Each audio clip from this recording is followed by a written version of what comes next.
Hello, everybody. I am Melissa Forziat. I'm a motivational keynote speaker, and my topic when I speak is take the donut. Another way to say carpe diem. It's time for another message from Melissa. And this month, I wanted to focus on self-talk, specifically negative self-talk. Who here knows what that feels like? Negative self-talk is when we are telling ourselves something to discourage ourselves from going after the things that we want. And that could be telling ourselves that we don't deserve it, or that we can't do it, or that we shouldn't do it. There are a lot of different forms that it can come in. But ultimately, it's about us being mean to ourselves to explain why the thing that we want to happen cannot happen. And something that I heard recently that has stuck with me, and I try to think about this, is that when you're talking badly about yourself to yourself, what if you were to think of yourself instead as a close friend? Would you say that same thing to a close friend? Or would you get defensive over that friend? So I heard somebody recently express, like, stop somebody in the middle of their negative self-talk, stop them, sort of spin them around and say, don't you talk about my friend like that. And I was like, wow, that's a really interesting thing. Because you, this actual friend wanted to reinforce the idea that, like, you're my friend and you don't get to even talk about yourself in this way. No, I'm defending you to the death, even it's from yourself.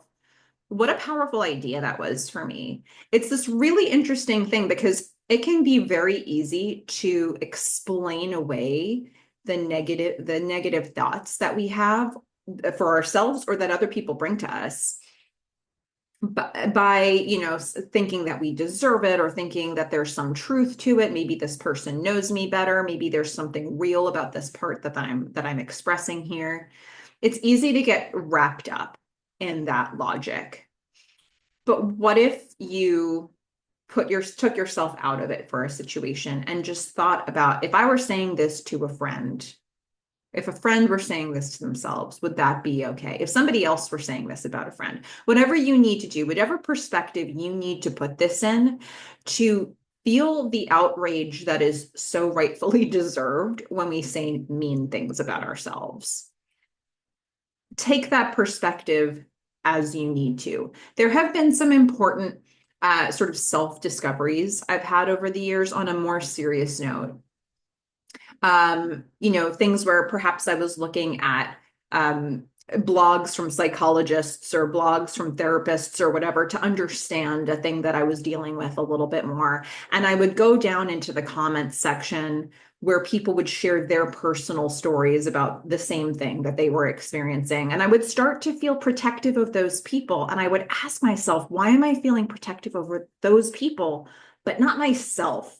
And seeing that pattern happen a few times made me really wonder, why is it that I can want to protect somebody else from saying from the bad things that are happening for them or the bad things that they're saying to themselves, but I'm not doing it for myself? I think it's a pattern we often get into, some of us more than others. And if this is something that you deal with, what if you thought, don't talk about my friend like that, and you said it to yourself? I hope this makes sense, because the perspective on this is a little hard to explain. But treat yourself like your own best friend. Would you let somebody talk to your best friend the way you're talking to yourself right now? And if the answer is no, stop it. Protect your friend, protect yourself. If this is something that you need, then I hope that this shift of perspective helps you in some way. And this is something that you can work on this month. If it's something that you're already really good at, hey, teach the rest of us. There are a lot of people who need the skill that you have. Congrats. But I hope that this can be helpful to somebody this month. Take care, everyone.